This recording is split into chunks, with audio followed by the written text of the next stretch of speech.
तुंगभद्रा एक नदी है। भद्र कहते हैं कल्याण को, एक कल्याणकारी नदी, कल्याण करने वाली नदी जिसका नाम है तुंगभद्रा।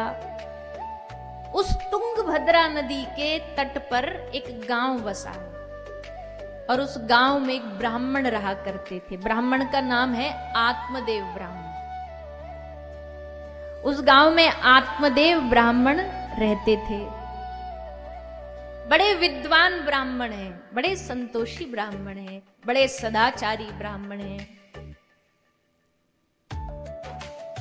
पर इन ब्राह्मण की जो धर्म पत्नी है वो बड़ी चतुर, चालाक, चंट, बड़ी लड़ाकू, बड़ी झगड़ालू, ऐसी पत्नी भगवान ने इनको दे दी। आत्मदेव शांत है और ये बड़ी चंचल है। और वैसे भगवान जोड़ी दे तो ऐसी देनी चाहिए, एक ज्यादा चतुर एक ज्यादा चंचल तो दूसरा शांत ही होना चाहिए। तो दोनों ही चतुर हो गए ना तो फिर तो घर में पटाखा दिवाली रोज चलेगा। बैलेंस के लिए एक विज्ञान में पढ़ाते, अगर कोई पढ़ी हो साइंस, तो एक नेगेटिव और पॉजिटिव, ये दो साथ में चलते हैं तब बिजली जलती है। तो इसलिए आत्मदेव ब्राह्मण ने एक शांत थे, धुंधली बड़ी चतुर चालाक थी। दिन भर बोलती रहती, सुनाती रहती। आत्मदेव बेचारे चुप रहते, शांत रहते, सुनते रहते।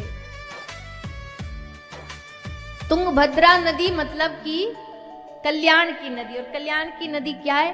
बोले हमारी ये जो मानव काया है, ये जो मानव शरीर है, यही तुंगभद्रा, ये काया ही वो तुंगभद्रा नदी है।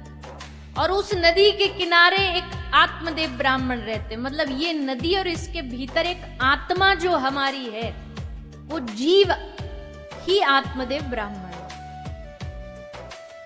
आत्मदेव ब्राह्मण की पत्नी धुंधली है, तो इस जीव की भी एक पत्नी है। हर जीव की एक पत्नी होती है। और उसकी पत्नी कौन है? धुंधली। मतलब धुंधली का अर्थ होता है बुद्धि। हमारी जो बुद्धि है यही हमारी पत्नी है। और जैसे धुंधली के लिए भागवत जी में लिखा है, लोक वार्ता रता क्रूरा प्रायशो बहुजल्पिका, कि धुंधली को लोक वार्ता बड़ी अच्छी लगती थी। लोक वार्ता मतलब दुनियादारी की बातें करवा लो 24 घंटे, कर लेगी, बड़ा मजा आएगा। कथा में आएगी तो नींद आ जाएगी, कथा में आएंगे तो फिर अरे राम राम राम, ये कहाँ बिठा दिया हमें, कैसी जगह बिठा दिया। लोक वार्ता कराओ तो, लोक वार्ता मतलब संसार की बातें, निंदा, बुराई, चुगली, ये कराओ तो सोते सोते भी नींद खुल जाए। अगर कोई हमारे किसी दुश्मन की बुराई कर रहा और तुम सो रहे हो और पास में कोई उसकी बुराई कर रहा तो एकदम कान खड़े हो जाएंगे, नींद उड़ जाएगी। खड़े होके बड़े खुश होके पूछेंगे, दोबारा बोलना, क्या बोल रहे थे? हम सुन नहीं पाए थे, नींद आ गई थी थोड़ी सी। तो लोक वार्ता में इस बुद्धि को बड़ा आनंद आता है, बड़ी रुचि आती है। लोक वार्ता, संसार की बातें, भगवान की बातें अच्छी नहीं लगती, भगवान की बातें तो बोरिंग लगती। ऐसी ये हमारी बुद्धि है। ये बुद्धि संसार का विचार तो करती है, पर ये बुद्धि भगवान का विचार नहीं करती। इसलिए ये बुद्धि संसार से तो जुड़ी है पर भगवान से नहीं जुड़ी है। लेकिन जिस दिन ये बुद्धि सत्संग करेगी विवेकपूर्ण प्रकार से, तब इसके घर एक सदपुत्र पैदा होगा। आत्मदेव महाराज बड़े संतोषी तो थे, पर एक जीवन का इनको बड़ा कष्ट था। घर में बालक नहीं हो रहा, संतान नहीं थी। तो आत्मदेव महाराज बड़े दुखी, बड़े परेशान। पुत्र नहीं होगा तो नरक से कैसे मुक्ति मिलेगी? क्योंकि हमारे शास्त्र कहते हैं कि पुत्र का मतलब होता है पुम नाम नरकात त्रायते सपुत्र। एक पुम नाम का नरक होता है, उस नरक से जो तार दे उसी को पुत्र कहते हैं, वही पुत्र कहा जाता है। तो अगर उसकी उद्धार की चाह है मन में, तो आत्मदेव ब्राह्मण को लगा घर में कोई संतान हो, पुत्र हो, कोई था नहीं। बड़े प्रयास किए, बड़ी प्रार्थनाएं करी, तब भी कुछ नहीं हुआ। हार गए और हार के मन में आया कि अब हम इस शरीर को त्याग देंगे, आत्महत्या कर लेंगे, अब इस शरीर को रखने का क्या लाभ। दुखी हो गए और नदी के तट पर जाकर के बैठे बैठे विचार कर रहे हैं कि शरीर को त्यागेंगे। तभी नदी किनारे एक संत भिक्षा मांगते मांगते वहां पहुंचे। और वो साधु कैसे, जल में अपनी जो भिक्षा थी माधुकरी उसको लाते, जल में डुबाते और उसको डुबा करके पा लेते।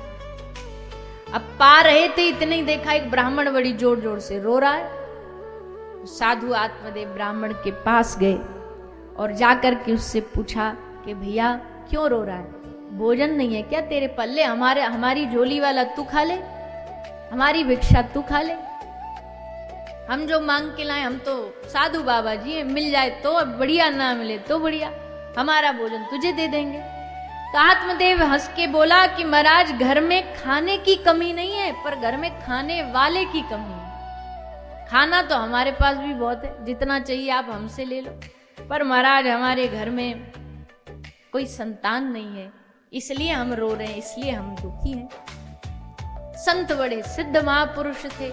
संत ने आत्मदेव ब्राह्मण की थोड़ा देखा और देख करके बोले भैया देखो, बुरा नहीं मानना, पर तुम्हारे तो इस जन्म तो छोड़ो, अगले 7 जन्मों तक भी भाग्य में संतान नहीं है। हम तुम्हारी लकीरें देख के पढ़ के बता सकते हैं। अब जैसे आत्मदेव ने सुना 7 जन्म, रोता रोता बोला महाराज 7 जन्म की बात करते हैं आप, अगर हमको इसी जन्म में संतान नहीं मिली तो हम आपके सामने ही इस नदी में कूद के आत्महत्या कर लेंगे, या तो आप कुछ उपाय कर दो या हम आपके सामने मरेंगे। साधु बोला ये और उल्टी फांसी हमारे गले पड़ी, हम क्या करें भैया, जब तेरे भाग्य में ही नहीं लिखा तो भाग्य को तोड़ के मरोड़ के अगर कोई जबरदस्ती बदलना चाहे तो उसका परिणाम बड़ा खतरनाक होता है।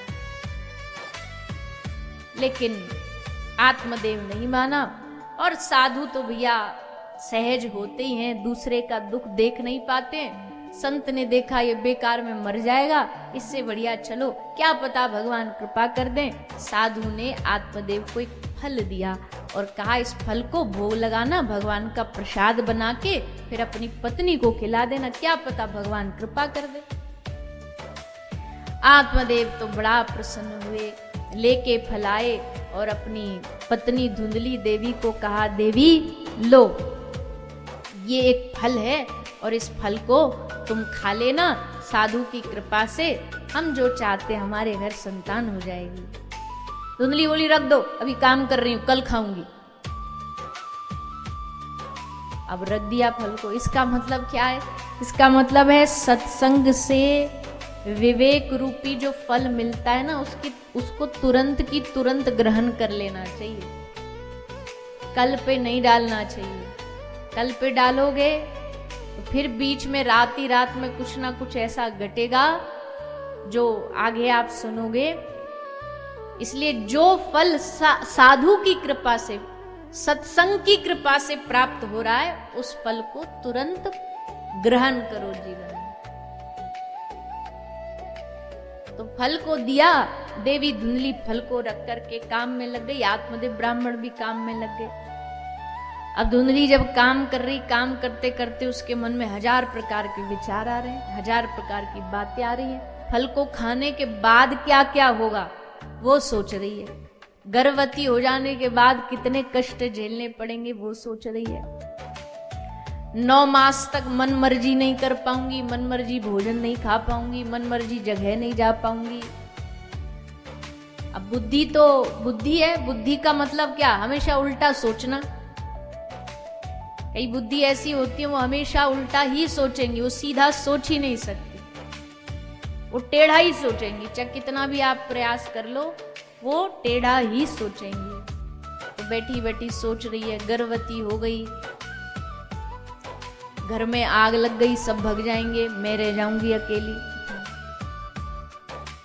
और मन में विचार आ रहा है, कहीं ऐसी उड़ती उड़ती कथा में सुन लिया होगा, सुखदेव जी 12 साल तक घर में रहे अपनी माता के। सोच रही ये 12 साल मेरे घर में रह गया तो। कभी बैठी बैठी सोच रही है, ब्याह के बाद, बालक होने के बाद, पुत्र होने के बाद ननद आएंगी, फिर नेग मांगेंगी, पैसा मांगेंगी, बढ़िया बढ़िया हार जवाहरात मांगेंगी, सब उनको देना पड़ जाएगा, ये खर्चा सो अलग। तो बड़ी टेंशन है, बड़ी चिंता, बड़ी परेशानी है। तो काय को खाएं इस फल को, रख दिया कोने, बोले मैं नहीं खाऊंगी।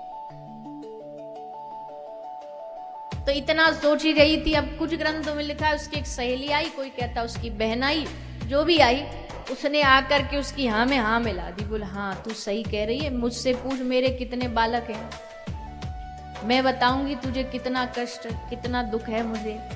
खाने वाले इतने और घर में खाना है नहीं, तेरे घर में खाना इतना पर कोई खाने वाला नहीं। तो एक काम करते, क्या बोले, एक्सचेंज ऑफर कर लेते, तू हमको कुछ धन दे दे और हम अपना एक बालक गर्भ में जो अभी है उसको जब जन्म होगा तो तुझे दे देंगे, तेरा काम भी बन जाए हमारा भी बन जाए, दोनों काम बन जाएगा। धुंधली बोली ये तो ऑफर बहुत बढ़िया है, पर अब हमारे पति देव आएंगे, फल के बारे में पूछेंगे, खाया कि नहीं खाया, तो क्या करूं इसका। तो वो बोली कि एक काम कर, तो इस फल को, तेरे घर में गाय भी तो है, उसको भी तो बालक नहीं होता। बोला हाँ उसको भी नहीं होता। बोलो उसको खिला दे, महाराज जी की परीक्षा भी हो जाएगी, पता भी चल जाए महाराज सचमुच फल से उसके कुछ होगा कि नहीं होगा। धुंधली बोली तो बड़ी अच्छी बात बताई तूने, फल ले जा करके गौ माता को खिला दिया। अब महाराज आत्मदेव आए, फल खाया? बोला हाँ खा लिया। और घोषणा कर दी कि मैं गर्भवती हो गई हूं। गर्भवती के जैसे रहने लगी, व्यवहार करने लगी। और 9 महीना बाद जब उस दूसरी महिला से बालक हुआ तो उसने बालक धुंधली के पास भिजवाया। धुंधली के पास बालक आया, उसने सुबह होते ही घोषणा कर दी हमको पुत्र हुआ है। आत्मदेव महाराज की खुशी का ठिकाना नहीं रहा, हमारे घर में एक पुत्र आया है, खुश हो गए।